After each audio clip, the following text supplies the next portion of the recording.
el cansado se sienta en silencio y hasta con vergüenza, con pudor. Y hoy aquí hay muchos sentados junto al arroyo de Besor, muchos.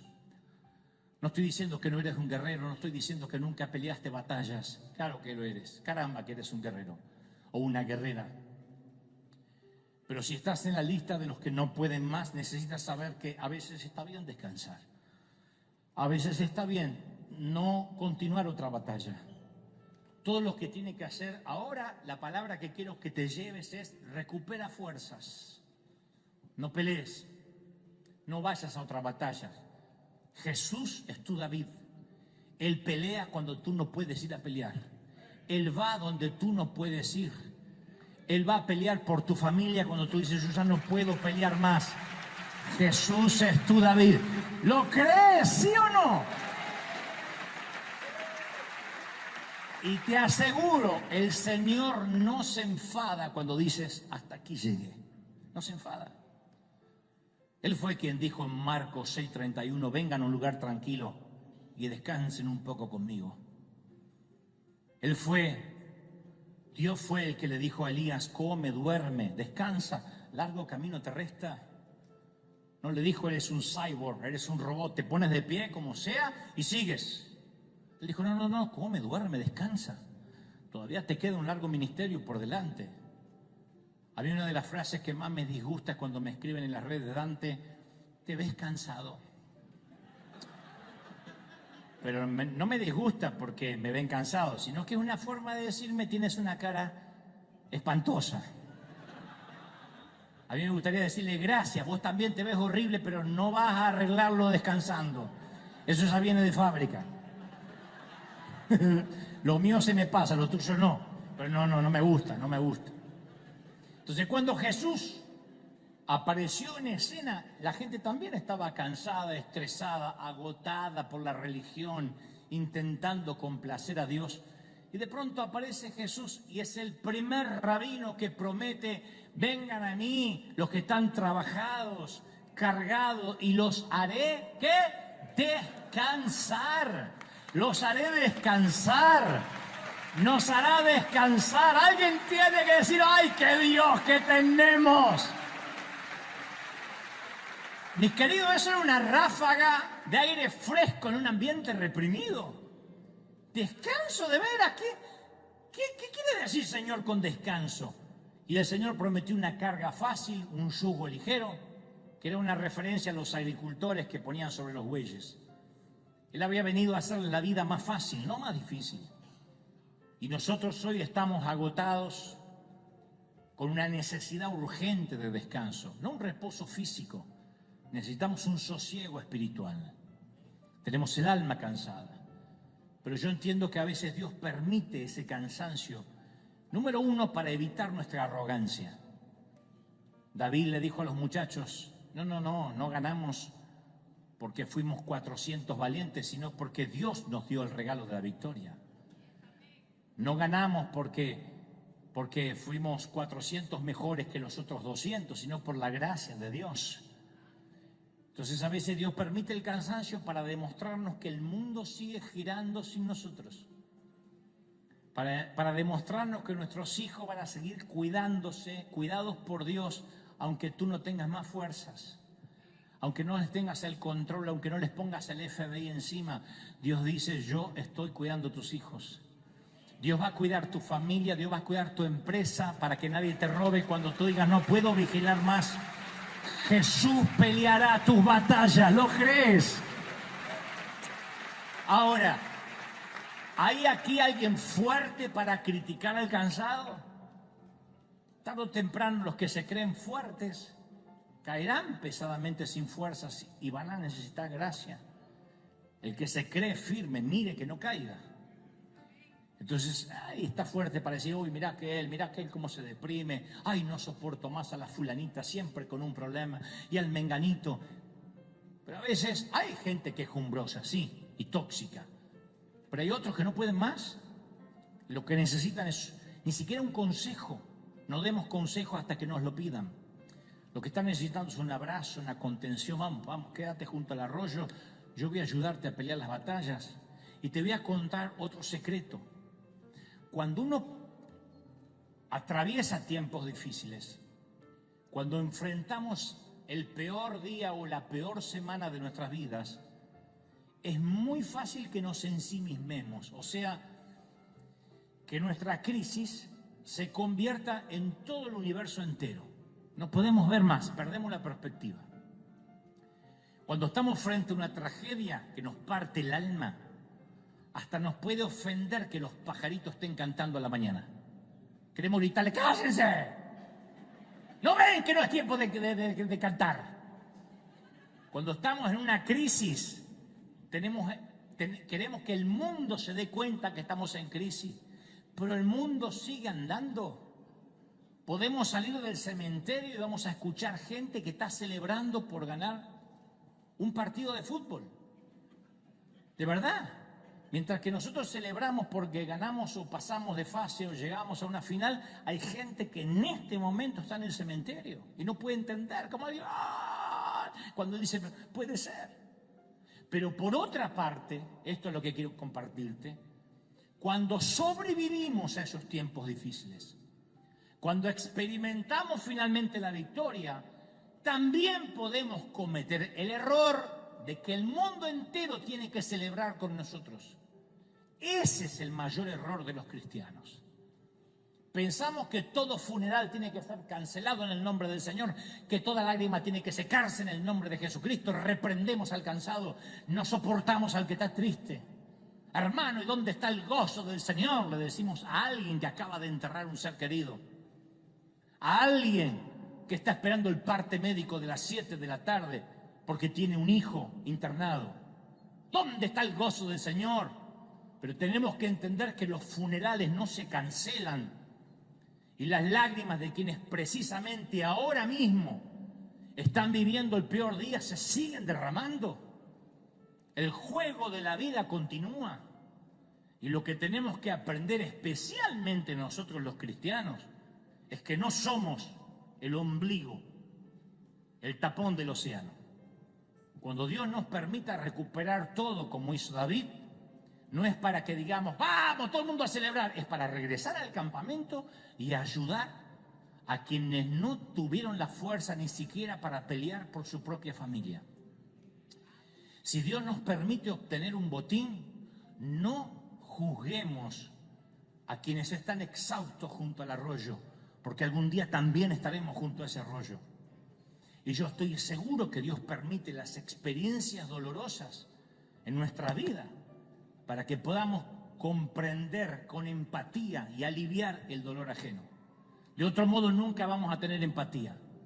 Hay gente aquí que conoce por experiencia personal el dolor de la pobreza. Yo sé que hay gente acá que se ha ido con dolor de barriga por el hambre a la cama, cuando niño, cuando joven o de adulto.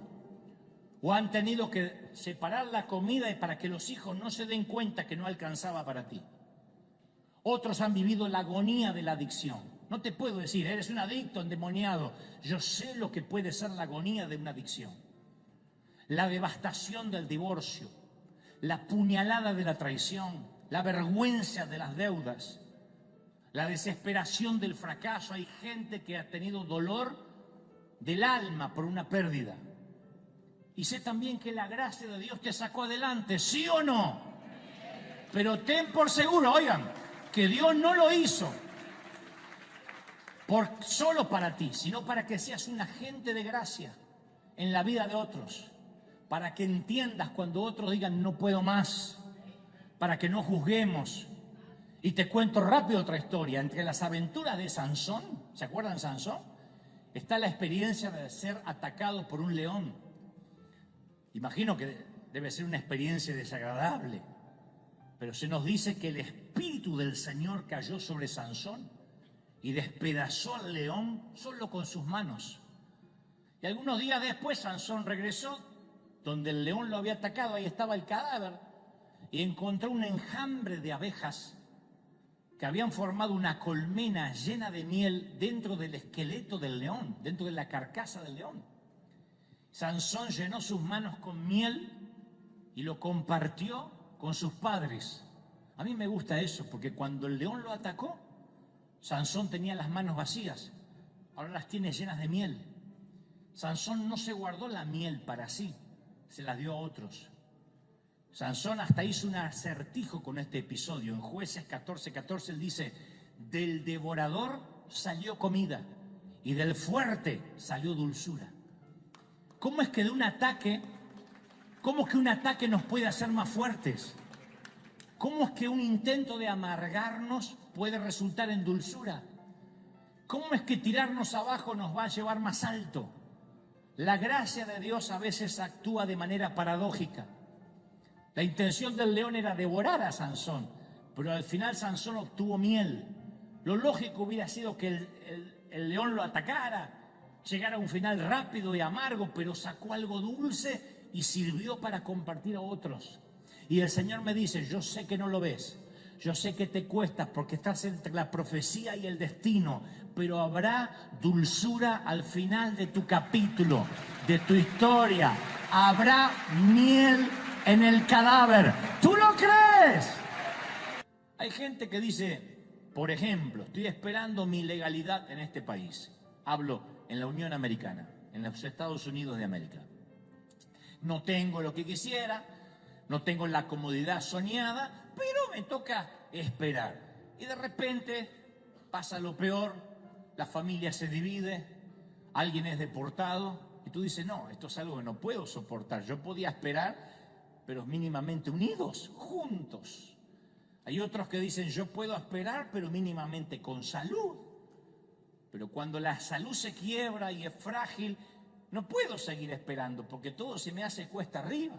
David llegó a ese punto al que todos en algún momento llegamos. Se sentó sobre las ruinas de lo que alguna vez había sido su hogar y empezó a llorar. Sus hombres estaban enfurecidos. La Biblia narra que hablaron de amotinarse, de apedrear a David. De alguna forma lo culparon indirectamente. ¿Cómo es que David nos saca 3 días de campaña, 3 días de expedición, y no tuvo en cuenta que los amalecitas podían robarnos nuestras mujeres, nuestros hijos? Así que estaban abatidos. Y David no tenía a nadie que lo alentara, porque hay ocasiones que nos sentimos incluso así de solos.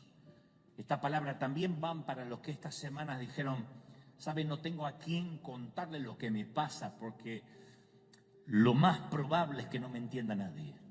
David no podía buscar aliento entre sus hombres, porque se suponía que él era el jefe. Y cuando uno es el jefe no puede buscar aliento entre los empleados, porque hay un conflicto de intereses. Si el jefe se deprime, ¿qué queda para el soldado? ¿No?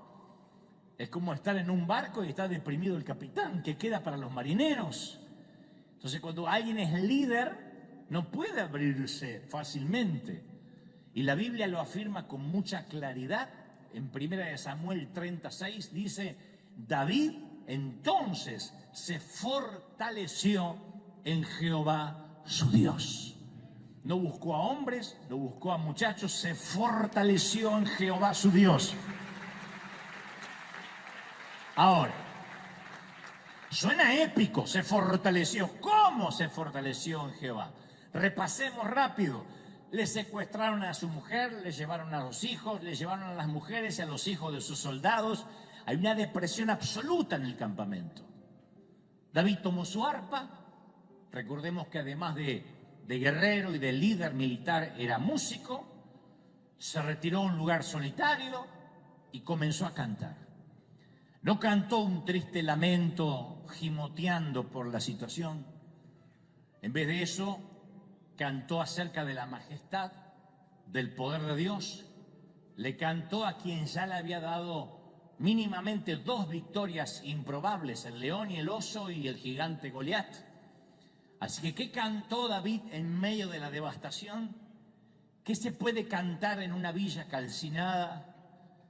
¿Qué melodía uno elige para cantar en esa tierra que está entre la profecía y el destino y que ahora encima está en ruinas? ¿Qué es lo que uno canta?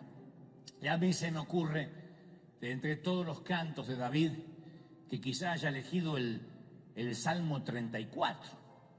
Yo creo que es la canción ideal. Mientras escribía este mensaje yo pensaba Es la canción que posiblemente haya entonado si es que lo que buscaba era fortalecerse en Dios. David había escrito este salmo apenas 2 años antes que ocurriera esto en Siclag, cuando Dios lo había librado de un rey filisteo llamado Abimelech. Así que yo puedo imaginar a David sentado en las cenizas de lo que alguna vez fue su hogar, con un arpa en la mano, cantando: bendeciré a Jehová en todo tiempo, su alabanza en mi boca estará. Y los soldados lo oyen. En Jehová se gloriará mi alma, lo oirán los mansos y se alegrarán. Y los soldados dicen: hey, parece que David empezó a cantar. Engrandeced a Jehová conmigo, exaltemos aún a su nombre. Busqué a Jehová y él me oyó, y de todos mis temores me libró. Y lo canta: engrandeced a Jehová conmigo. Y mientras que el murmullo empieza a subir desde el sitio donde está cantando David, mientras que él dice: bendeciré a Jehová en todo tiempo, empieza a dar una lección de moral a sus soldados. Porque bendecir a Jehová en todo tiempo es todo tiempo. Buenos tiempos, malos tiempos. Bendeciré a Jehová en tiempos de profecía, cuando Dios te dice: te haré y te diré tal cosa y te llevaré, aleluya. En los tiempos de destino, cuando llegas, y en los tiempos intermedios, cuando no pasa nada. Bendeciré a Jehová en el intermedio, cuando a mí me toca esperar y la suegra se viene a mi casa y Colombia intenta ganar. Engrandece a Jehová conmigo, exaltemos aún a su nombre. Busque a Jehová y él me oyó, y de todos mis temores me libró. Él dice: su alabanza en mi boca estará. Me gusta eso. Cuando la alabanza está en nuestra boca, no hay rezongos, no hay quejas, no hablamos negativamente. La alabanza es la lengua vernácula, la lengua local de la fe. Luego David canta: engrandecer a Jehová conmigo. No necesita Dios que nosotros lo hagamos grande, engrandecer a Jehová. Es David el que necesita verlo en mayor perspectiva. Cuando miramos algo con un telescopio no cambiamos el tamaño de lo que estamos mirando. Lo que cambia es nuestra percepción del objeto. Vemos la estrella a lo lejos y decimos que es chiquitita, con el telescopio lo vemos gigante. No es que se agrandó la estrella o el planeta, nosotros tenemos un cambio de perspectiva.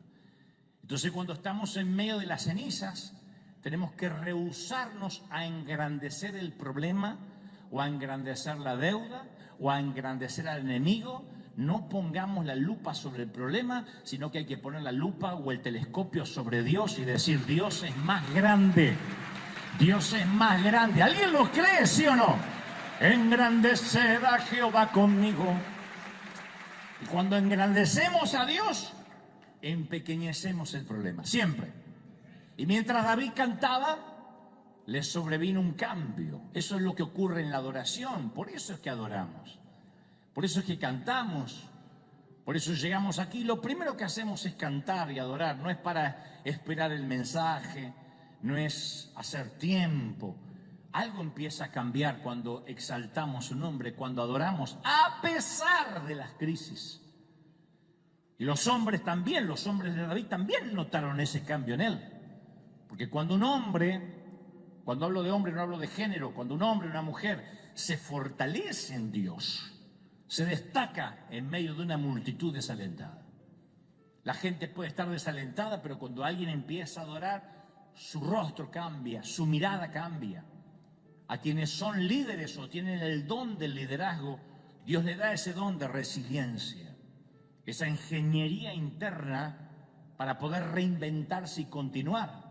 Yo siempre digo, el líder no puede darse el lujo de quedarse llorando bajo la manta semanas. tiene que reinventarse, tiene que decir hay que continuar. En tiempos buenos, en tiempos malos, en tiempos de espera, en tiempos de destino, en tiempos de profecía. Esto de continuar es un atributo esencial del liderazgo. Si alguien dice, yo no sé si soy líder o no, bueno, tienes que verte a ti mismo, cómo reaccionas cuando la vida te golpea o intenta noquearte. Si eres de los que se levantan otra vez de la lona y siguen peleando como Rocky Balboa, Adriana, y sigues pegando, eres líder. Si al primer cachetazo te caes y dices, ¡ah!, como los jugadores de fútbol, y empiezas a revolcarte, pidiendo tarjeta amarilla, no eres líder. Ahora, si el enemigo no logra robarnos el gozo, nada nos va a detener. Lo que quiere robarnos el enemigo siempre es el gozo. Recordemos que David, cuando se equivoca, no dice, Señor, devuélveme la salvación, porque él sabía que no la podía perder, era el Hijo de Dios. Pero él dice, devuélveme el gozo, que me vuelva el gozo de la salvación. Si el diablo te logra robar la alegría de tus días, la alegría de ser papá, la alegría de ser cónyuge, la alegría de ser hijo, te habrá robado todo el futuro. El diablo está consciente de esta verdad espiritual revelada en Nehemías 8:10, que dice, no os entristezcáis, porque el gozo de Jehová es vuestra fuerza, es lo que te levanta, el gozo te levanta. ¿Alguien lo cree, sí o no? Te levanta.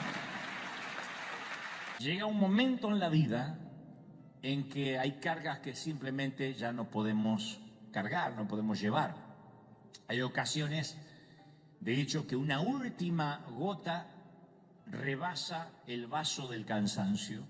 Y quizás sea una tontería nimia, trivial, pero traspasa nuestro límite, cruza nuestra última frontera, supera nuestro umbral del cansancio. Nuestro jefe nos dice, necesito que te quedes unas horas más. Es un pedido trivial, si se quiere, pero en el momento menos indicado, en la hora más inoportuna, tú dices, ¿de verdad? Nuestra pareja nos dice, solo te pido que me esperes un poco más, te prometo que voy a cambiar, seré diferente. Nuestros padres nos dicen, nunca te exigimos nada, pero necesitamos que asistas a esta reunión familiar. Tú dices, no quiero encontrarme con fulanito, con menganita, pero tus padres insisten, hazlo por nosotros. Nuestros hijos nos reclaman, necesito que vuelvas a ayudarme, mamá, papá, no tengo a quién recurrir. Y ese pedido no está mal en sí mismo, insisto, pero en el momento inoportuno es esa gota que rebasa nuestro vaso del cansancio. Nuestro amigo nos dice, sé que siempre te estoy pidiendo cosas, pero necesito que me hagas un favor más. Y aunque todos estos son pedidos nobles, el problema de fondo radica en que hemos a veces tolerado, hemos aguantado, hemos perdonado y hemos dejado pasar por alto demasiadas cosas. Y cuando hemos tolerado tanto, nos desplomamos en algún momento de la semana y decimos, hasta aquí llegué, yo no puedo más, hasta aquí llegué. Insisto, es una gotita que rebasa el vaso, no tiene que ser una tragedia, un infortunio, sino que a veces es una gotita, un pedido de más, un favor más, que dice, no, ya está, basta. Y hoy quiero hablarle de un grupo, quiero hablarte de un grupo de valientes que también se desplomó y que ya no tuvieron fuerzas para avanzar y dijeron, hasta aquí llegamos, para que veamos que no estamos solos en esta historia, en esta crónica. Como suele decir una amiga, quedaron en coma mental y no pudieron ya pensar, no pudieron ver más allá, no pudieron visionar. Lograron salir adelante, pero con mucho esfuerzo, pero dijeron hasta aquí llegamos. Y la revelación de esta historia es la asombrosa actitud que tiene Dios para con la gente que llega al límite de sus fuerzas. Porque uno pensaría inmediatamente que cuando uno no puede más, Dios nos desecha, nos hace un costado, elige a otro. Sin embargo, hay una asombrosa actitud con aquellos que dicen, hasta acá llegué, yo estoy cansado, de manera que no puedo a veces ni orar, no puedo ni leer la Biblia, no tengo ganas de levantar las manos, no sé ni cómo llegué hoy domingo al servicio o cómo estoy mirando esto a través del streaming. Dicho esto, Tenemos que hacer un poco de historia para hablarte de este grupo de valientes que te decía que no pudo más.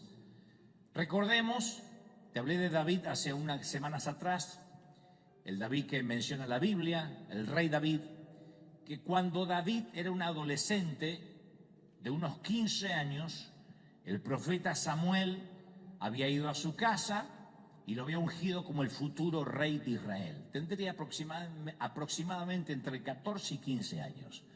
Unos meses después, David fue lanzado repentinamente a la fama cuando mató a Goliat, el paladín guerrero de los filisteos. Después del triunfo sobre Goliat, David dejó los rebaños de su padre y la Biblia narra que se convirtió en miembro del servicio real del rey Saúl. Fue contratado como uno de los músicos para tocar justamente en el palacio. Saúl, al poco tiempo, hizo a David capitán de su ejército y este condujo a los escuadrones de Israel a una victoria tras otra, David se convirtió, siendo jovencito, en un héroe nacional de los israelitas.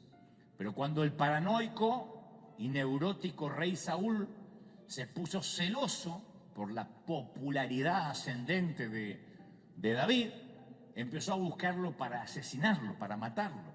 Y David se vio obligado a vagar por las laderas de las montañas de Judea con su banda mercenaria de 600 hombres que lo seguían. Era un rebelde, un proscripto de la ley.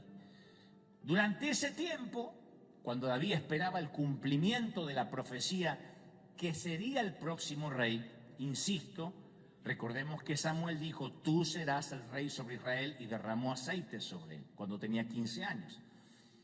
Así que mientras que él espera el cumplimiento de esa profecía, él y sus hombres, 600 forajidos, que la Biblia describe como desalmados, pobres, menesterosos, se hicieron sus guerreros, establecieron su hogar en una ciudad llamada Siclag, al sur de Judea, Siclag.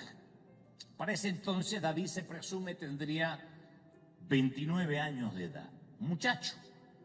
David, sus hombres y sus respectivas familias se asentaron en este sitio llamado Siclag por el periodo de 1 año y 4 meses. Y este dato que voy a darte ahora no es menor, porque es determinante para que luego entendamos el cansancio de alguno de sus hombres. Siclag era un lugar provisorio para David.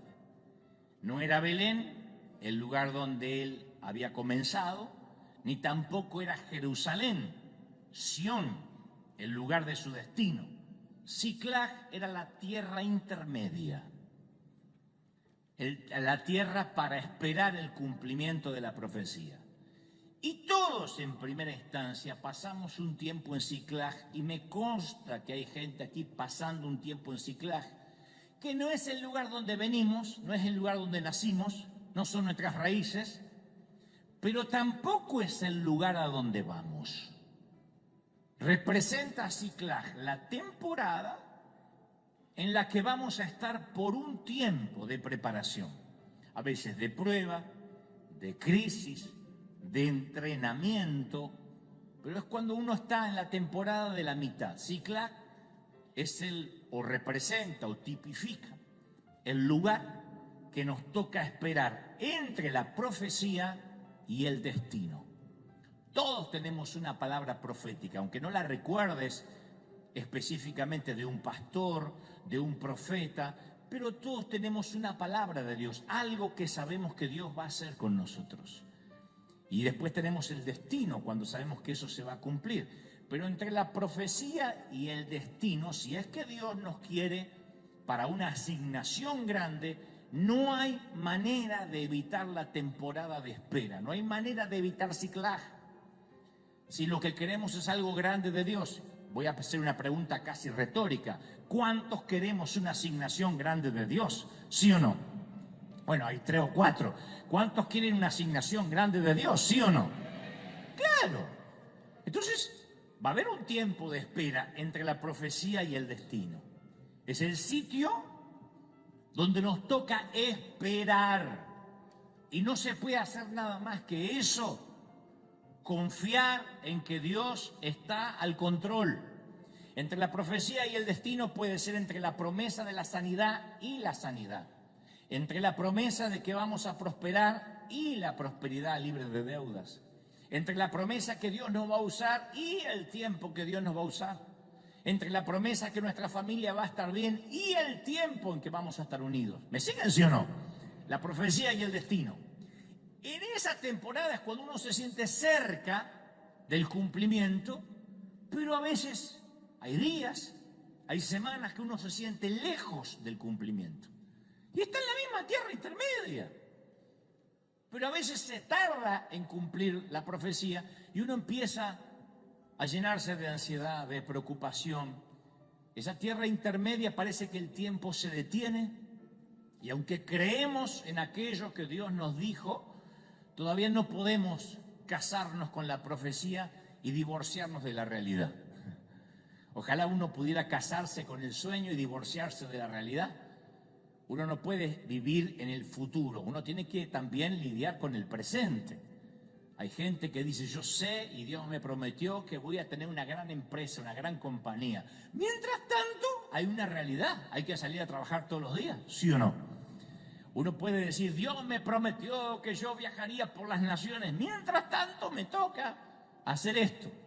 Por eso uno no puede, insisto, casarse con el sueño y divorciarse de la realidad. Uno tiene que convivir con ambas. Hay una traducción que dice, tened por mucha alegría cuando atravesáis una prueba. Mucha alegría, no dice te pongas triste, estate tirado ahí. No, da lástima, no, tened por mucha alegría, mucho gozo. O sea que el gozo es una decisión intencional contra todo instinto. Uno no tiene ganas de tener gozo cuando está en crisis. Pero Santiago dice, no dejemos que las emociones nos gobiernen, sino que nosotros gobernemos las emociones. Somos los gobernantes del reino de nuestra alma. Nosotros decimos, yo tengo que gozarme, engrandeceré a Jehová, bendeciré a Jehová, aunque esté en medio de las ruinas, aunque esté sentado sobre las cenizas, voy a intentar fortalecerme en Dios. ¿Cómo uno se fortalece en Dios? Adorando, orando, cantando. Alguien que dice, pero yo no sé ni qué orar de tan triste que estoy. Bueno, puede cantar un salmo. Engrandecer a Jehová conmigo. Algo empieza a cambiar cuando uno empieza a engrandecer a Dios. Cuando uno empieza a ver lo grande que es Dios. En una ocasión Jesús le dijo a Pedro, vas a ser zarandeado. Satanás pidió para zarandearte como a trigo. Una de las formas que el trigo se zarandea es colocándolo sobre un tamiz y sacudiéndolo sobre un colador, una suerte de colador, y sacudiéndolo violentamente. Pero otra forma, que lo usan mucho en la India, es sacudir el grano en el aire, aprovechando la corriente de aire fuerte, porque la paja es algo inconsistente, pero el trigo tiene sustancia. Y cuando se arroja el trigo al aire, el viento lleva las pajas, pero el grano limpio cae en tierra.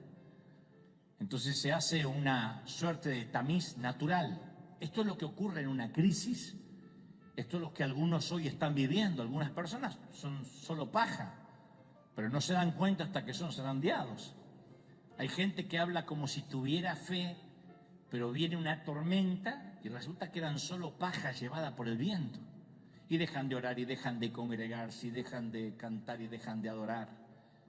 David sabe que el objetivo de esta prueba es transformarla en testimonio, que prevalezca el grano de la fe. Y esa es la palabra que yo tengo también para esta mañana o esta tarde. Dios va a hacer que prevalezca el grano de tu fe.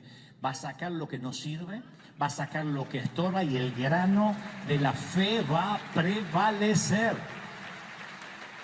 Mis queridos, sin prueba no hay historia. Sin prueba no hay historia. Lo diré otra vez, sin prueba no hay historia. Y David, en medio de una Ciclag devastada, ora al Señor. Luego de cantar, ora y le pregunta al Señor, Señor, ¿debo perseguir a esta banda que se llevó a las familias nuestras? Luego le pregunta, ¿los voy a alcanzar? Porque no quería desperdiciar recursos. Y el Señor le responde, persíguelos, vas a alcanzarlo y rescatarás a los cautivos. Había un propósito. Ustedes dirán, ¿y por qué Dios no se lo evitó? Por la misma razón que cuando Satanás pide a Pedro para zarandearlo como a trigo, Jesús dice, no te atrevas a tocar a mi hijo. Por la misma razón. Le va a hacer bien al petulante de Pedro que se le caiga un poquito la paja y que quede el grano. Le va a hacer bien a David ir a por las mujeres, por los hijos, porque además tengo un botín preparado para él. Era la manera que Dios tenía para bendecir a David y sus hombres. La cosa es que cuando Dios le dice, ve y persíguelo, lo vas a alcanzar, vas a rescatar los rehenes, además traerás tesoros. David reúne a su infantería y se encaminan a la persecución de los amalecitas. Vamos a por ellos. Salen en una misión de rescate por los rehenes. Obviamente todo el mundo quiere ir, pero aquí es donde sucede algo extraño y muy singular. Primera de Samuel 39 relata que partió David, él y sus 600 hombres, y llegaron hasta un torrente, hasta un arroyo llamado Besor, donde se quedaron algunos en ese arroyo. Y David siguió adelante con los otros 400, porque atrás se quedaron 200 que no quisieron cruzar el arroyo de Besor. No era el Jordán, no era el Niágara ni el Mediterráneo, era un arroyo. 200 de los 600 hombres no quisieron cruzarlo y David se lo dejó quedar y se fue con 400. No te pierdas los siguientes detalles. La Biblia dice que 200 se quedaron porque no pudieron atravesar un arroyo. Yo lo leí tantas veces que dije, Señor, ¿de verdad? ¿Estás hablando en serio o es un chiste? Hay 200 tipos que no quisieron cruzar un arroyo. Geográficamente uno va a los tiempos, a los mapas antiguos a ver lo que era el arroyo de Besor. Era un arroyito para pescar mojarritas. ¿Cuán cansada puede estar una persona para abandonar el rescate de su propia familia? O sea, ¿vas a jugarte la vida por rescatar a tu propia familia? Y me dice, ¿de verdad que no puedes atravesar un arroyito porque estás cansado? Inmediatamente uno lo juzga, dice, pero qué parásita esta gente. Pero en lugar de juzgarlos, quizás podemos identificarnos, porque vuelvo al inicio del mensaje, entendiendo el contexto, por qué estos muchachos llegaron al borde del arroyo y dijeron, hasta aquí David. En primera instancia, estos soldados todavía tenían las huellas del polvo de la larga campaña que habían estado haciendo junto con David. Ellos no venían de picnic cuando se encontraron con la villa devastada. Habían ido 3 días a pelear, a batallar. Saben ahora que tienen que seguir, mientras que tenían algunos planificados tomarse 3-4 días para descansar, un baño de sal en los pies, meterse en el spa, irse a la pedicura. Ahora tienen que salir sin pensar a rescatar a sus familias. Pero llegaron a ese punto que te hablé al inicio del mensaje, que hay ocasiones que una última gota rebasa el vaso del cansancio. Algo chiquitito, aunque sea pequeño, pero traspasa nuestro límite. Yo sé que a muchos les ha pasado esto y le está pasando. Cruza tu última frontera de resiliencia. Supera nuestro umbral del cansancio. Y el llegar a casa de una campaña por el desierto y encontrar que secuestraron a tu familia fue el colmo para esos muchachos. De alguna forma no solo cuestionan el liderazgo de David, sino que cuestionan dónde está Dios, que es la pregunta que uno se hace cuando sirve al Señor, cuando ama al Señor, cuando nunca faltó a la iglesia, cuando hace de todo y sentimos que la salud no nos acompaña, que tenemos que abandonar la casa por falta de pago, que nos van a demandar por quién sabe qué cosa. Ahí es cuando uno emocionalmente dice, no, basta, ya no puedo más. Estos muchachos habían tocado fondo, ya no más. Y ahora mismo yo sé que hay gente viviendo esa instancia aquí, hoy, en la congregación. Buena gente, eres piadoso, aunque puedes que seas de Colombia, pero Dios te ama igual. Temeroso de Dios. Pero en este mismo instante la fatiga del alma te consume. Y te sientes golpeado, exhausto, abatido, tanto que no puedes juntar las fuerzas necesarias ni para salvar a tu propia sangre. Hay gente que dice, yo, pastor, no lucho más por la familia. Dante, yo no lucho más, ni por mi matrimonio, ni por mis hijos. Y uno dice, pero qué hombre desalmado, pero qué mujer que no tiene empatía. ¿Qué clase de madre es? Este es el episodio bíblico que entiende a esas personas. No es que te cansaste de ser buena madre, no es que te agarró un demonio, significa que no puedes más. Has hecho todo lo que sabías hacer, has orado como se supone que te enseñaron, has cantado, has hecho todo lo que a tu criterio dieron tus fuerzas, tu mente, tus ganas, y dices, no puedo más, ya no lucho más, ya no peleo. Hay gente acá que dice, ya no peleo más, quiero que alguien tire la toalla al ring y me quiero bajar. A veces una muerte repentina, un divorcio, una quiebra nos deja al costado del arroyo y decimos, hasta aquí llegué. Yo sentí muy fuerte que hay gente que dice, estamos en el mes de julio, yo ni sé cómo voy a llegar hasta diciembre, porque hasta aquí llegué. No tengo fuerza, no tengo energía. Insisto, Ciclag es la tierra entre la profecía y el destino. Y eso ya te tenía con poco aire, porque esperar hace que uno no respire profundamente. Pero esta devastación que te tocó en los últimos días te quitó el resto del oxígeno. Y dices, no puedo más. Y estás ahí, al lado del arroyo.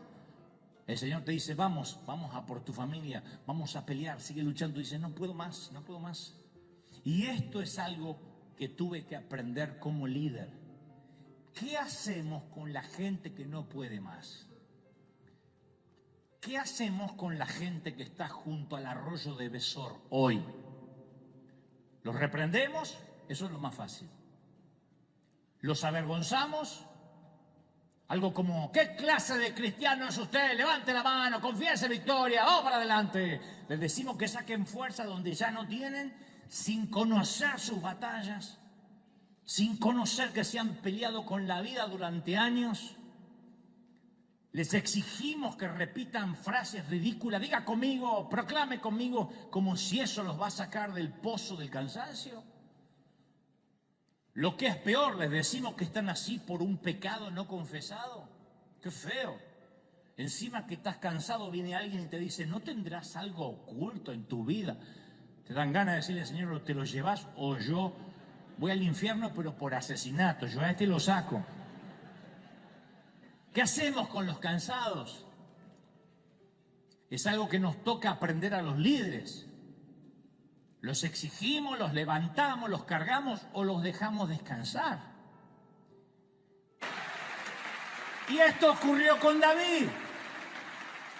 David no solo celebró, recuperó, sino que dio a los que quedaron atrás. Y yo quiero que nunca olvides esto. Ciclag no es Belén. No es el lugar de tus principios, ni es Jerusalén, que es la tierra del cumplimiento. Estás en algún lugar en el medio del mapa. El Señor me dice, estás en el medio. Pero eres parte de un plan, eres parte de un plan más grande que tú mismo. Y en el peor día de nuestra vida, de algún modo llegará a ser un tremendo testimonio de recuperación. ¿Lo crees? Dios va a sacar miel de esto. Aun cuando la recuperación y la celebración se hagan realidad, Ciclag nunca será nuestro destino final.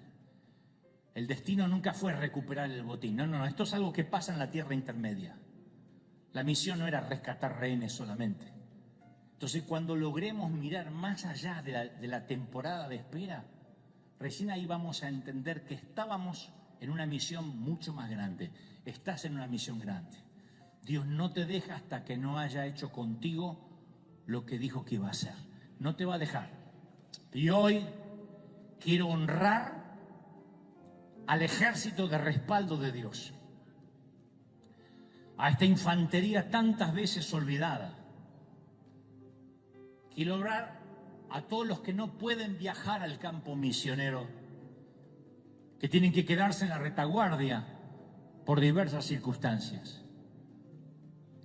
Me estoy refiriendo a los que son fieles en la oración privada, a los que hacen el sacrificio de ofrendar, de dar y respaldan económicamente aunque no pueden ni predicar ni ir. Los que no pueden salir al campo de batalla, no se los ve cantar en público, no se los ve predicar.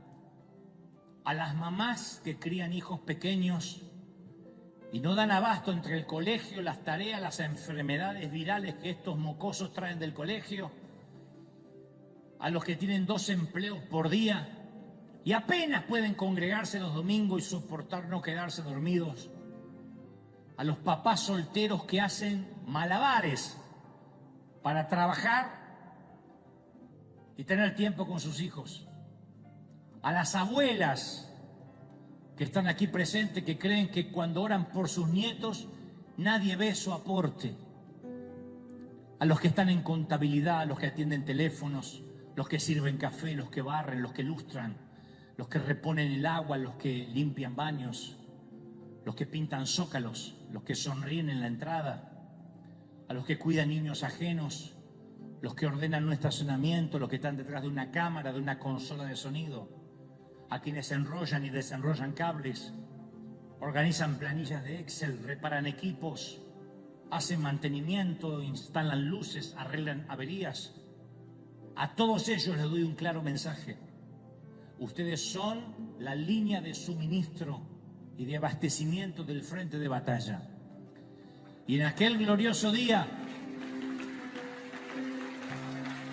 cuando la batalla haya acabado, cuando finalmente bajemos nuestras espadas espirituales, muchos estarán delante del Señor pensando que llegaron con las manos vacías.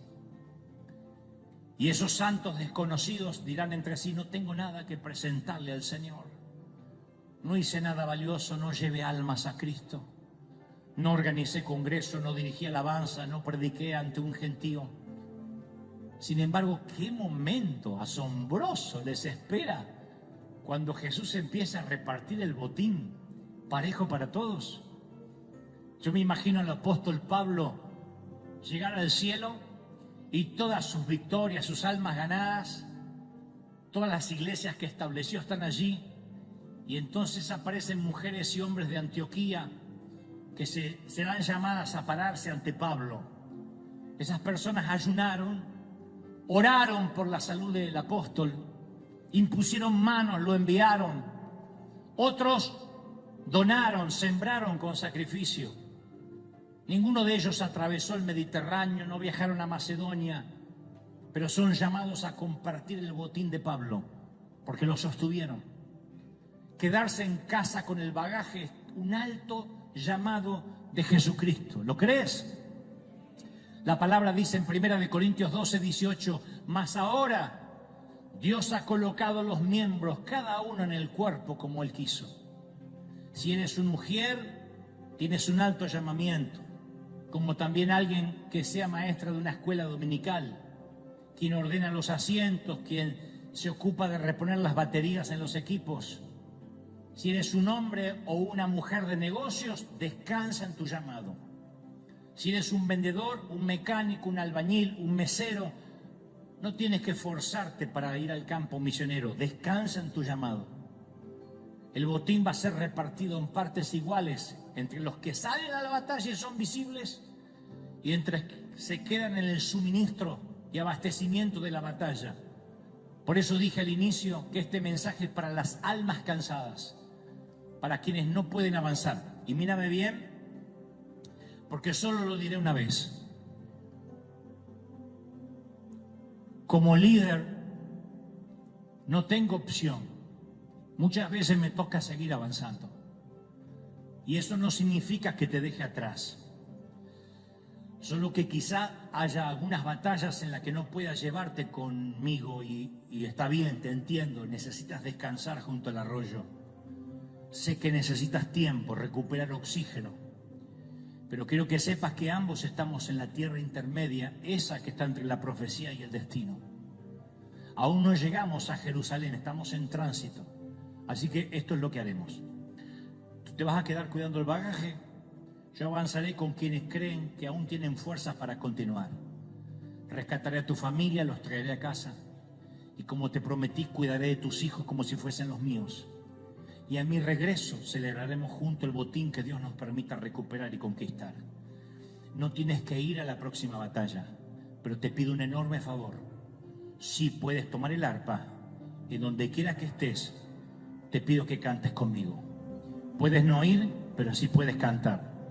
Puedes no batallar, pero puedes adorar. Bendeciré a Jehová en todo tiempo, su alabanza en mi boca estará. En Jehová se gloriará mi alma, lo oirán los mansos y se alegrarán. Y conmigo, engrandecer a Jehová, exaltemos aún. Bendito eres. Busqué a Jehová y él me oyó,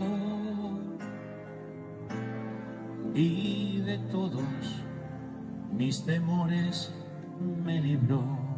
Levanta las manos conmigo, todos, todos, todos. Padre,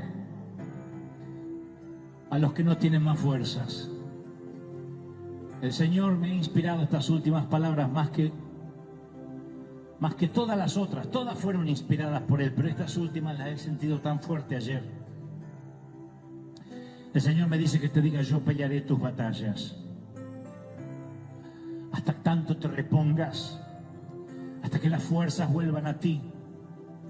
Levanta tus manos y adora. ¡Oh, dulce espíritu!